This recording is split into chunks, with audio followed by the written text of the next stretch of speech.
মধ্যপ্রাচ্যের সংঘাতের যে আঁচ এড়িয়ে চলছিল রিয়াদ, তা যেন এখন তাদেরই দরজায় কড়া নাড়ছে। দীর্ঘদিনের কৌশলগত নীরবতা ভেঙে এবার সামরিক সংঘাতের মাঠে সরব হতে হচ্ছে অঞ্চলটির প্রভাবশালী দেশ সৌদি আরবকে। ২৮ ফেব্রুয়ারি যুক্তরাষ্ট্র ও ইসরায়েল ইরানের ওপর হামলা চালানোর পর থেকেই রিয়াদ চেষ্টা করেছিল এই আঞ্চলিক যুদ্ধ থেকে নিজেদের দূরে রাখতে, কিন্তু তিন দিক থেকে একের পর এক আক্রমণের শিকার হয়ে নিজেদের অবস্থান পরিবর্তন করতে যেন বাধ্য হয়েছে দেশটি। সম্প্রতি ইরাকে অবস্থিত ইরান সমর্থিত আধা সামরিক গোষ্ঠীর ওপর মার্কিন বাহিনীর সাথে যৌথভাবে বিমান হামলা চালিয়েছে সৌদি আরব। রিয়াদের ওপর সম্প্রতি অন্তত ৩০টি ড্রোন হামলা চালিয়েছে এই গোষ্ঠীটি। শুধু উত্তর দিকেই নয়, দক্ষিণে ইয়েমেনের গোষ্ঠী এবং লোহিত সাগরেও তৈরি হয়েছে নতুন হুমকি। এমনকি ২০১৯ সালের পর আবারও তাদের অন্যতম প্রধান তেল শোধনাগার আবকাইবে ড্রোন হামলা চালিয়েছে ইরাকি মিলিশিয়ারা।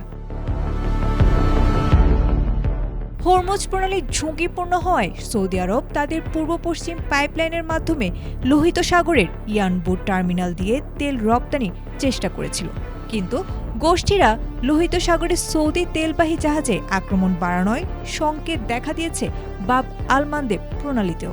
এতে বিশ্বজুড়ে লাফিয়ে বাড়ছে তেলের দাম। সৌদি যুবরাজ মোহাম্মদ বিন সালমানের সুদূরপ্রসারী ভিশন ২০৩০ বাস্তবায়নের মূল শর্ত ছিল বিদেশি বিনিয়োগ ও অর্থনৈতিক স্থিতিশীলতা, কিন্তু উত্তর ও দক্ষিণ দুই সীমান্ত থেকেই আসা ক্ষেপণাস্ত্র আর ড্রোন হামলায় এখন হুমকির মুখে বড় বড় অবকাঠামো। ৭ বছর যুদ্ধ চালিয়েও ইয়েমেনের গোষ্ঠীদের দমাতে পারেনি সৌদি আরব। এখন নতুন করে ইরাকি প্রক্সি বাহিনীর হামলায় কঠিন এক সমীকরণের সামনে রিয়াদ। তারা কি মার্কিন জোটে থেকে সামরিক পাল্টা আক্রমণে যাবে, নাকি আলোচনার টেবিলে পরিস্থিতি শান্ত করার পুরনো কৌশলে ফিরবে? উত্তর কেবল সময়ের হাতে। Desk report, ATN Bangla.